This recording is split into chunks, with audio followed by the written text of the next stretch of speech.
No niin, hei kaikki. Pyydän valmiiksi anteeksi, jos mä sanoin jotain hassusti. Äidinkielini on ruotsi, niin en osaa suomea niin hyvin, mutta yritän kuitenkin parhaani. Elikkä tässä myynnissä oleva minun 07 vuosimalli Honda CBR 1000RR.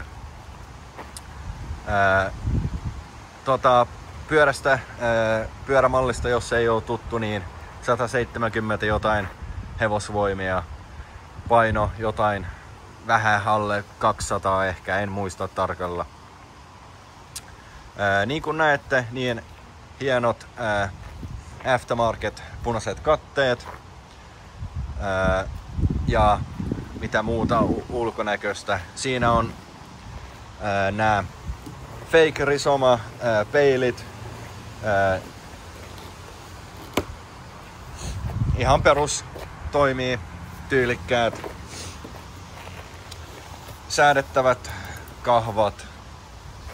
Siinä on kaatumatapit, tällainen hieno Akrapovic putkisto, hiilikuitu, äänenvaimennin ja tämmönen hieno sininen titaanivärinen putki. Siinä on Power Commander 5, Shift Powerin Full Race Unit. Kerron tästä hetken päästä vähän siitä lisää. Tankin gripit, tankin suoja, SV Motekin, tankkilaukku, asennus, rengaspala, mikä se nyt on. Joo, ja siinä on myös noin nostotapit ja siinä on LED-valot kaikkialla. Pistän pitkät valot päälle myös ja vilkut. Niin, ajovalot, LEDit, vilkut myös, LEDit, minivilkut ja takana integroidu vilkut, LED takavalossa. Siinä on teräspunosletkut edessä ja takana. Muuten aika vakio pyörä. Miksi mä tykkään tästä pyörästä? No, se on Honda, niin palvelee tosi hyvin. Ei ole jättänyt tielle kertaakaan. Kaikki toimii, kaikki pelaa. Ja sitten tietysti helvetin nopea, yllättävän paljon vääntöä myös alakierroksilla. Äänet ja äänimaailma on tosi hyvä. Eniten ehkä Akrapovicin ja toi Race Unitin takia. Ja muuten ajossa tosi mukava. Olen ajanut pidempiä reissuja tän kanssa. Niin mukava, helppo ajaa. Se on Honda kuitenkin. Tosi ketterä ja helppo käsitellä, vaikka se on aika iso ja painava pyörä. Mut kun siinä on tää elektroninen ohjausiskari, niin hidassa vauhdissa tosi helppo kääntää ja käsitellä. Kaasukahvakin on tosi kevyt ja hydraulikytkin niin yhdellä sormella helposti. Niin ajossa tuntuu ihan kuin 600 tai vastaava. Mitäs muuta muutoksia? No siinä on toi, mä en tiedä mikä se olisi suomeksi, mutta toi intake flapper valve venttiili on poistettu. Niin tässä on ollut venttiili, joka säätää ilman määrää koneelle. Sen olen ottanut pois, niin saa vähän enemmän umfia alakierroksilla. Katalysaattori on poistettu. Huollot. Siinä on tarkistettu venttiilit, uudet tulpat, ilman suodattimet juuri putsattu ja pesty. Ja öljyt suodatin tietysti aina vuosittain vähintään. Moottoriöljy käytän aina Motulin 300V Racing moottoriöljy. Tosi hyvä, suosittelen.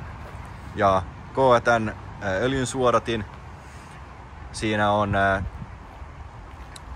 jarrunesteet vaihdettu, Motul RBF 600 Racing jarruneste, jäähdytysnesteet vaihdettu, uusi akku, kaikki noi perushuollot tai myös isot huollot tehty mun aikana. Siinä on uudet jarrupalat takana, edessä ja edessä on myös uudet Brembo jarrulevyt ja palat tietysti Brembo sinttarit myös. Renkaat, no takarengas vaatii heti uutta ennen ajoa. Niin kuin näette, niin tässä ei ole melkein mitään jäljellä. Varmaan pääsee nopea koeajolle, mutta ei sitä enempää. Eturengas on ihan ok, sillä voi vielä ajaa, onhan tässä pintaa vielä. Diablo Rosso 4 on ollut tosi hyvät renkaat, suosittelen. Ja ketjurattaat en ole itse vaihtanut, mutta vielä ihan ok kunnossa, että niillä voi vielä ajaa. Joo, ja sitten toi Power Commanderi, niin siinä on 2 bensakarttaa, saa vaikka ajossa vaihdettu karttaa napilla, noin vaan. Ja sitten tämä Race Unit, niin se sisältää Quick Shifteri, Launch Control ja Pit Lane Limitteri. Mä liitän tähän jälkeen jotain videoklippiä, niin saatte nähdä ja kuulla miten se toimii. Mutta siinä on tosi paljon säädettävää asetuksia ja niin eteenpäin. On ollut tosi hyvä ja kiva lisävaruste. Helvetin kallis, mutta mun mielestä vörtti. Pit Lane Limitteri saa tosta napilta pois ja päälle. Ja launch controlli aina jos olet seisonnassa, niin rajoittaa kierrokset. Ja shifteri tietysti toimii aina. Ja myös 1-2 niin tosi hyvin smoothi, komeat äänet, paukut ja flameit ja kaikkea. Mä voin vielä näyttää Power Commanderi ja toi Race Unit, minkälaisia ne on, jos ei ole jo tuttuja, niin matkustajan penkin alta löytyy täällä piilossa Race Unit, ja sitten tässä on Power Commanderi. Ja sitten vähän miinuksia tietysti. Tän ikäisessä pyörässä löytyy aina jotain käytön jälkeä ja pintanaarmuja. Tässä esimerkiksi siellä ja täällä maalipinta vähän maali irtonut ja kiveniskuja ja niin eteenpäin, niin kuin näissä pyörässä melkein aina on. Vanteet on mun mielestä tosi hyvässä kunnossa. On jotain pieniä naarmuja, jos kunnolla etsii, mutta tosi vähän.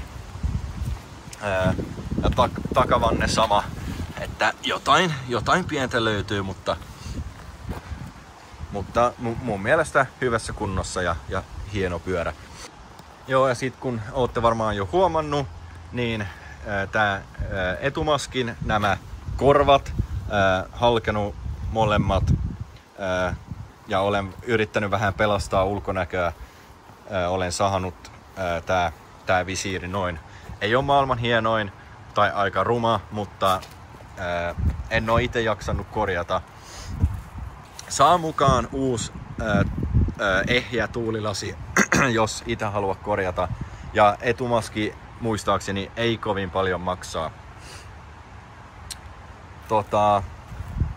Joo, ja sit vielä mainitsen, että vakiokatteet, tää pohjakate on vakiosarjasta, mutta kaikki muut vakiokatteet saa mukaan tietysti matkustajan penkki, jalkatapit, toi intake-venttiili homma ja jotain muuta, en mä muista mitä kaikkea mulla on autotallissa, mutta noi perusjutut. Ja sit pistän vielä käyntiin, niin saatte nähdä, että toimii. Ja tietysti aina lähtenyt ekalla käyntiin.